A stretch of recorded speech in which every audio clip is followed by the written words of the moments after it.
भगवान की है। आइए कार्तिक मास महात्म्य के दूसरा अध्याय प्रारंभ करते हैं। सिमर चरण गुरुदेव के, लिखो शब्द अनु, कृपा करे भगवान जी, सतचित आनंद स्वरूप। कथा प्रारंभ होते है, सुनो श्रोत ध्यान। श्री राम के लक्ष्मण जानकी, सदा करो कल्याण। सियावर राम जय जय राम, मेरे प्रभु राम जय जय राम। गोविंद जय जय गोपाल जय जय गोविंद, जय जय गोपाल जय जय। राधा रमण हरि गोविंद जय जय, राधा रमण हरि गोविंद जय जय। गोविंद जय जय गोपाल जय जय गोविंद, जय जय गोपाल जय जय। राधा रमण हरि गोविंद जय जय, राधा रमण हरि गोविंद जय जय। विष्णु भगवान की और शंकर भगवान की, बोल मात गंगा तेरी सदा ही है। अतः कार्तिक मास महात्म्य के दूसरा अध्याय प्रारंभ। भगवान श्री कृष्ण ने कहा, हे देवी गुणवती, आपने पिता व पति को राक्षस के द्वारा मारे जाने का समाचार सुनकर बड़ा विलाप करने लगी। हाय नाथ, हाय पिता, मुझको त्याग कर तुम कहां चले गए? मैं अकेली कन्या हूं, तुम्हारे बिना अब मैं क्या करूंगी? अब मेरे भोजन के वस्त्र आदि की व्यवस्था कौन करेगा? मैं घर में स्नेह पूर्वक मेरा पालन पोषण कौन करेगा? मैं कुछ नहीं कर सकती, मुझ विधवा की रक्षा कौन करेगा? मैं कहां जाऊं, क्या करूं? मेरा तो अब कहीं ठिकाना नहीं रहा। इस तरह रोती बिलखती हुई गुणवती पछाड़ खाकर पृथ्वी पर गिर पड़ी और मूर्छा हो गई तथा देर तक पड़ी रही। फिर जब होश में आई तो पूर्वतः अत्यंत करुणा विलाप कर शोक सागर में डूब गई। जब कुछ संभली तो उसे ध्यान आया कि मेरे पिता तथा पति की मृत्यु के पश्चात उनकी क्रिया करनी चाहिए, जिसके उनकी गति हो सके। अतः उसके अपने घर की सारी वस्तुएं बेच दी। उनके बेचने से जो पैसे उसे मिले, उनके अपने पिता और पति का श्राद्ध आदि किया। फिर वही उसी नगर में रहती हुई भगवान विष्णु की भक्ति में आठों पहर मगन रहने लगी। उसने जन्म से लेकर मृत्यु तक नियम पूर्वक सारी एकादशियों के व्रत और कार्तिक महीने का उपवास तथा व्रत किए। हे प्रभु, ये एकादशी और कार्तिक व्रत मुझको बहुत ही प्यारे हैं। मुक्ति, भक्ति, पुत्र तथा संपत्ति को देने वाले परम पवित्र है।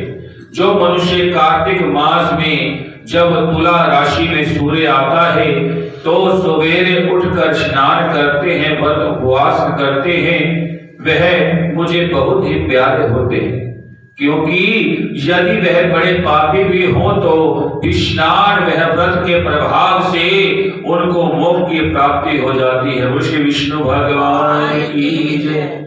जो मनुष्य कार्तिक स्नान, जागरण, दीप दान तथा तुलसी वृक्ष की रक्षा करते हैं, वह साक्षात विष्णु भगवान के तुल्य। जो मनुष्य कार्तिक मास में मंदिर में झाड़ू लगाते हैं एवं स्वास्थ्य बनाते हैं और विष्णु का पूजन करते हैं, वह जीवन मुक्त हो जाते हैं। यह सुनकर गुणवती भी प्रति वर्ष मन लगाकर कार्तिक का व्रत और भगवान विष्णु जी का पूजन करने लगी। हे प्रिय, एक बार वह ज्वरग्रस्त थी और दुबली हो गई, फिर भी किसी न किसी प्रकार गंगा स्नान के लिए चल पड़ी। गंगा तक पहुंची थी, किंतु शीत के मारे में पूरी तरह कांप रही थी। एकदम स्थिर हो गई। तब वह मेरे भगवान विष्णु के दूतों के द्वारा मेरे धाम में आ गए। श्री विष्णु भगवान की जय। उसके पश्चात ब्रह्मा आदि देवताओं की प्रार्थना पर जब मैंने कृष्ण अवतार लिया तो उस समय मेरे गण भी मेरे साथ आए, वह सब इस पृथ्वी पर यादव बने। तुम्हारे पिता जो कि पूर्व जन्म में देव शर्मा थे, इस समय सत्राजित है। पूर्व जन्म में चंद्र शर्मा जो तुम्हारे पिता पति थे, वह डाकू हैं, और वह भामिनी तुम ही वह गुणवती है। यह कार्तिक व्रत का ही प्रताप है जिससे कि तू मेरी अर्धांगिनी बन गई। वृंदावन बिहारी लाल की जय। पूर्व जन्म में तुमने मेरे मंदिर में द्वार पर तुलसी का पौधा लगवाया था। वह इस समय तेरे महलों के आंगन में कल्प वृक्ष के रूप में खड़ा हुआ है। तुमने जो इस जन्म में दीप दान किया था, उसके कारण तुम्हारी देह सुंदर है, तुम्हारे शरीर में शोभा है और घर में साक्षात लक्ष्मी निवास करती है। तुमने चूंकि पूर्व जन्म में अपने समस्त व्रतों का फल पति स्वरूप विष्णु का अर्पण कर दिया था, उसी के प्रभाव से तुम इस समय मेरी प्रिय भाव नहीं हुई हो। पूर्व जन्म में आजीवन तुमने जो नियम से कार्तिक मास का व्रत किया था, उसका यह प्रभाव है कि मेरा और तुम्हारे कभी वियोग नहीं हो सकता। इस प्रकार जो कोई कार्तिक मास का व्रत आदि करते हैं, वह मुझे बहुत ही प्यारे होते। वह लोग जो दूसरे जप तप यज्ञ दान आदि करते हैं, कार्तिक मास में किए व्रत के सामने उसका फल बहुत ही थोड़ा होता है। अर्थात कार्तिक मास में व्रतों का 16 भाग भी नहीं। इस तरह से सत्यभामा भगवान श्री कृष्ण जी महाराज से अपने पूर्व जन्म के पूर्व प्रभाव को सुनती हुई अति प्रसन्न हुई। श्री वृंदावन बिहारी लाल की जय। अतः कथा का दूसरा अध्याय संपूर्ण। भज मन नारायण नारायण नारायण, भज मन नारायण नारायण नारायण, लक्ष्मी नारायण नारायण नारायण, भज मन नारायण नारायण नारायण। श्री विष्णु भगवान की है। अतः कथा का तीसरा अध्याय प्रारंभ। श्री कृष्ण भगवान के चरणों में शीश झुकाओ, श्रद्धा भाव से पूजा हरि, मन वांछित फल पाओ। सत्यभामा बोले, आप सभी में व्यापक काल और सभी काल में आगे समान है, फिर यह कार्तिक मास ही सब मासों में श्रेष्ठ क्यों है? यह सब मासों में श्रेष्ठ क्यों है? सब तिथियों में एकादशी और सब मासों में कार्तिक मास को ही आपने प्रिय क्यों बतलाया है? इसका कारण कहिए। भगवान श्री कृष्ण बोले कि हे प्रिय, तुमने मुझसे बहुत ही अच्छी बात पूछी है, मैं तुमको इसका कारण बतलाता हूं, ध्यान से सुनना। इसी प्रकार एक बार महाराज गैन के पुत्र राजा पृथु के प्रश्न के उत्तर में देव ऋषि नारद से किया था कि श्री नारद जी ने उस कार्तिक मास की महिमा बतलाई। राजा पृथु के प्रश्न के उत्तर में देव ऋषि नारद जी ने कहा कि हे राजन, एक समय शंख नामक एक राक्षस बड़ा बलवान और अत्याचारी हो गया था। उसने अपने अत्याचारों से तीनों लोकों में कंपमान कर दिया था। उस शंखासुर ने स्वर में रहने वाले देवताओं को जीतकर इंद्र आदि देवताओं को, लोकपालों को, अधिकारों को छीन लिया था। उसमें डरकर सभी देवता सुमेरु पर्वत की गुफाओं में कुटुंबियों के साथ बहुत दिनों तक छिपे रहे। वे बाद में सुमेरु पर्वत की गुफाओं में निश्चित होकर रहने लगे। उधर जब शंख को पता चला कि देवता आनंद से सुमेरु पर्वत में रहने लगे हैं, तो उसने सोचा कि ऐसी कोई दिव्य शक्ति जरूर है जिसके कारण अपना अधिकार छीन जाने पर भी देवता बलवान होते जा रहे हैं। यह सोचते सोचते वह इस परिणाम तक पहुंचा कि वह सब वेद मंत्रों किसके बल से ही बलवान हो रहे हैं। अगर इसमें वेद छीन लिया जाए तो यह अपने बल आप निर्बल हो जाएंगे। देव ऋषि नारद जी बोले, ऐसा सोचकर शंखासुर भगवान विष्णु को सोते हुए देखकर सत्य लोक में वेद चुराने के लिए पहुंचा। उसको आता हुआ देखकर भगवान विष्णु ने उसकी नियत जानकर उसके डर के कारण बीज मंत्रों के साथ समुद्र में जल में छिप गए। शंख भी वेद मंत्रों के बीज मंत्रों को ढूंढता हुआ समुद्र में प्रवेश कर गया, लेकिन ना तो उसका वेद मंत्र मिले और ना ही बीज मंत्र।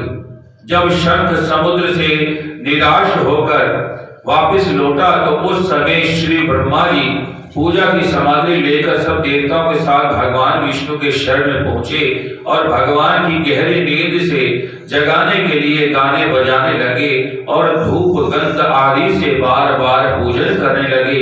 धूप दीप नैवेद्य आदि अर्पण करने पर भगवान की निद्रा भंग हुई और देवताओं सहित ब्रह्मा जी अपनी पूजा करते देख बहुत प्रसन्न हुए और उनसे इस प्रकार कहने लगे, मैं आप लोगों के इस कीर्तन और मंगलाचार से अति प्रसन्न। आप अपना अभीष्ट वर मांगिए, मैं अवश्य प्रदान करूंगा।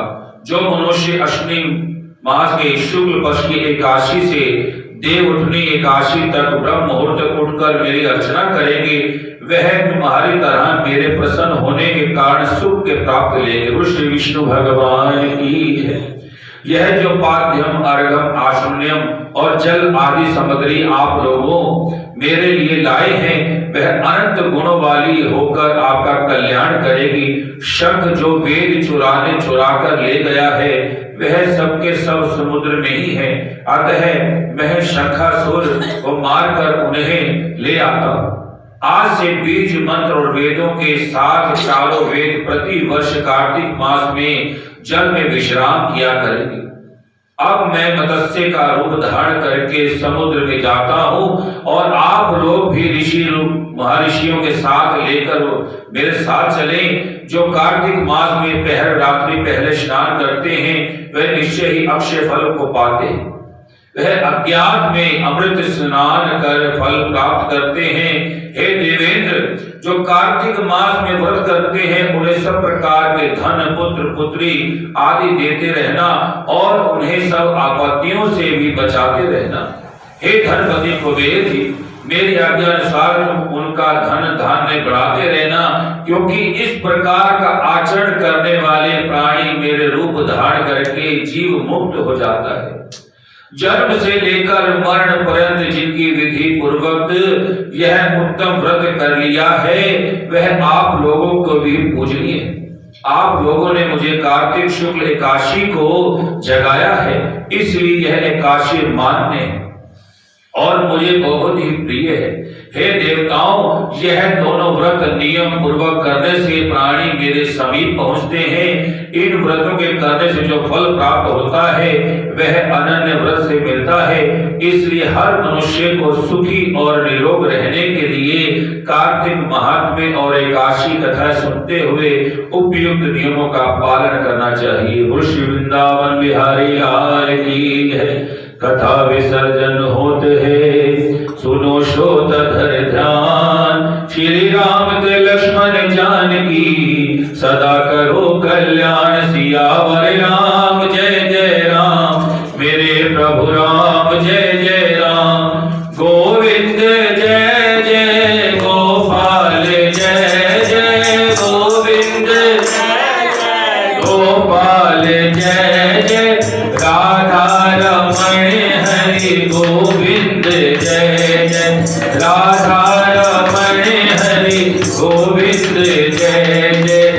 गोविंद जय जय गोपाल जय जय गोविंद जय जय गोपाल जय जय।